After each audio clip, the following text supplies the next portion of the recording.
4. I ran all the way to school and burst to the auditorium. I expected to see rehearsal on the way, but kids were sprawled around the stage, talking and laughing in groups of 2 and 3. Behind them, kids on the stage crew were moving big backdrops around the stage. No sign of Mr. Keynes. "Allison, what took so long?" Ryan called down to me from the stage. He was sitting next to Freddie Weiner, who played my father, the king. I've got to talk to you," I cried breathlessly. I climbed onto the stage and frantically dragged Ryan to the curtain to the side. "Hey, look out!" one of the kids moving a tall backdrop shouted. I nearly ran right into it. "Allison, what is your problem?" Ryan demanded. I shoved my hair off my face with both hands.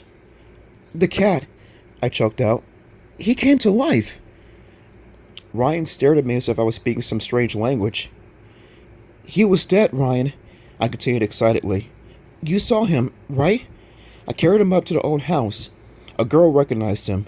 She acted really weird. She called him Rip. She started screaming and... I said all that without taking a breath.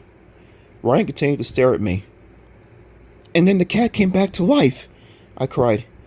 "He opened his eyes, gave me an angry look, and ran away." Ryan laughed. "What's so funny?" I demanded. "He gave you an angry look?" he asked. "Yes," I insisted. "It was so strange, Ryan. The girl was so weird, and... So the story has a happy ending," he interrupted. "The cat wasn't dead after all." "But he was dead!" I cried. "You saw him!" "I guess he was only dazed," Ryan said. Some of the scenery guys dropped a heavy backdrop, and everyone clapped and cheered. "The cat must have been in shock or something," Ryan said. "Then he woke up, and he was okay." I thought about it. "I guess you're right," I told him. "There is no other way to explain it. But the girl really frightened me. She said Rip was an ordinary cat. She said I shouldn't have messed with Rip." Ryan snickered. "She was probably trying to scare you." "But she seemed really frightened herself," I replied. Ryan shrugged. "Where is Mr. Keynes?" I asked, glancing around the auditorium. "Late," Ryan replied. "Lucky, huh?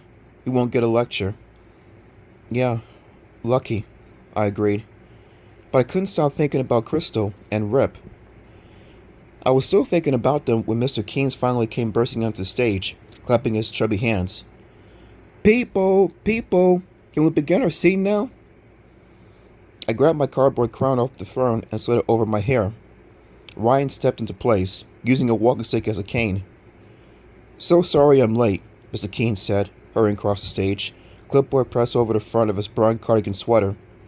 With his big, round eyeglasses, his round, balding head, and his egg-shaped body, Mr. Keynes looks like a chubby owl. He acts a little bird-like, too. He's always ruffling his arms, pulling out his sweater, tilting his head from one side to the other as he watches us. He gets impatient with us sometimes, but he's a really good teacher, and he's really talented. He wrote all the songs for our play in less than a week. "Where shall we begin?" He peered down at his clipboard. "Oh, yes. The king is introducing Sir Francis to you, princess." He raised his eyes to me and squinted at the purple bruise on my elbow. "What did you do to yourself, Allison?" "Fell off my bike," I told him. Once again, I pictured the blur of gray fur and felt the bump under my tire, and saw the cat head with his yellow eyes flying over the street. Mr. Keynes tissed. "Did you wash it? Did you put anything on it?" "I'll do it right after rehearsal," I replied. "I was late, so..." "I don't think Princess Aurora will walk around the palace like that," he scolded. He took a breath. "Okay, places." He waved to Freddie Weiner. "You begin, King Raymond." Freddie started to talk, but his voice cracked. Kids on the scenery crew and others hanging out in the auditorium laughed and clapped. Freddie cleared his throat and started again. "Princess Aurora, my daughter, we have a royal visitor from afar." "Oh, really, father?" I replied.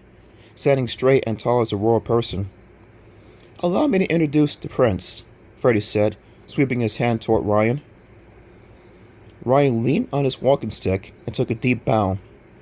He started to talk, but I didn't hear his words. I heard a cry from across the stage. A loud,